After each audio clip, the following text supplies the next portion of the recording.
Problems with subject and verb agreement. Subject or free agreement is simple. Ini mencocokkan subjek dan verbnya itu sederhana. If the subject of a sentence is singular, jika subjek dari kalimat itu singular, maka verbnya juga harus singular. Jika subjek dari kalimat adalah plural, maka verbnya juga harus plural. Terus ini yang harus hati-hati. S on verb usually indicates that the verb is singular. Nah, kalau hati-hati jika verbnya itu ada S-nya, nah itu bisa jadi singular. While S on the noun, sedangkan S ini di noun, itu plural. Nah, ini juga yang kadang sering membuat bingung. Noun usually indicates that the noun is plural. Do not forget irregular plurals of noun.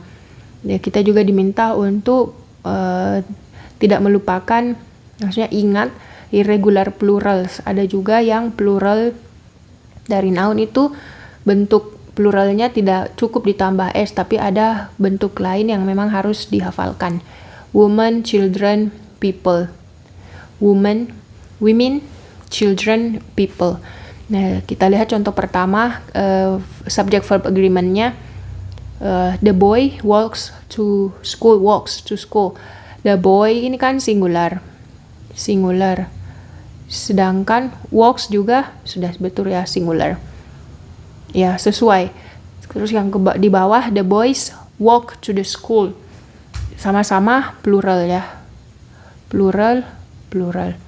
In the first example, the singular subject boy requires a singular verb. Subject boy harus verbnya juga singular, walks pakai S. Nah, contoh yang kedua, the boys ini plural karena nounnya ada S-nya. Verbnya yang plural itu tanpa S.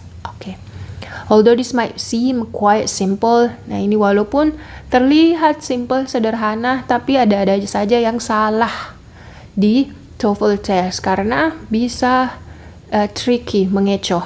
You should be careful. Makanya kita diminta untuk hati-hati. Yang simple ini jebakannya juga lumayan besar. You should be very careful of subject-verb agreement in the following situation. Nah, kita harus betul-betul hati-hati jebakan subject-verb ini, subject-verb agreement di beberapa situasi.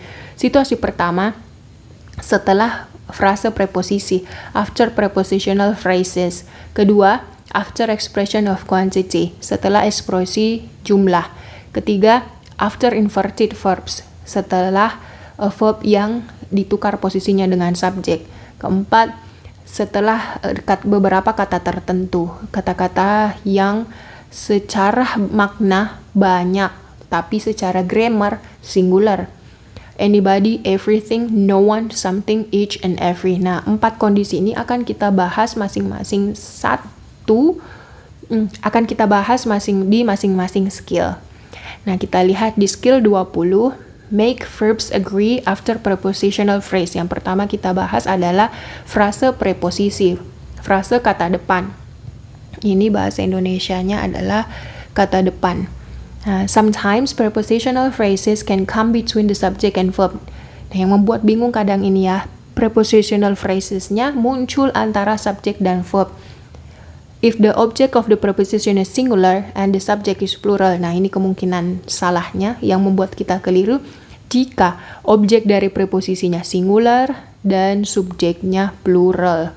Contoh, object of prepositionnya singular. Nah, ini door kan, door itu object of preposition singular. Sedangkan subjeknya plural. Nah, keys pakai S plural.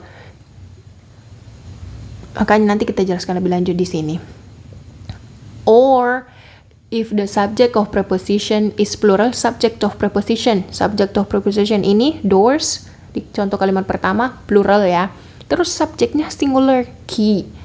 There can be confusion in making subject and verb agree. Nah, kondisi ini yang membuat membingungkan di subject verb agreement. In the first example, you might think that doors is the subject.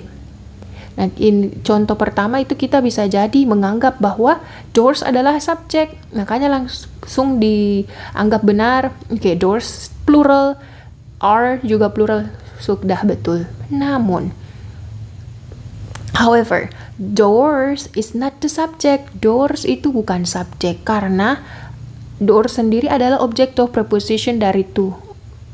Karena di sini ya ada to yang sebagai preposisi. The doors adalah object of preposisi. Jadi to the doors tidak bisa diperhatikan sebagai subjek. Yang subjeknya adalah the key. Makanya the key lah yang harus disesuaikan dengan pluralnya verbnya di sini. Jadi seharusnya bintang ini diganti menjadi is ya. The key is in a drawer. Nah, sama halnya dengan contoh kedua.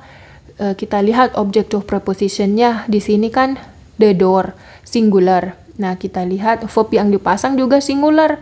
Berarti sudah betul karena kan terkesan betul ya. Terkesan betul karena saling berdekatan.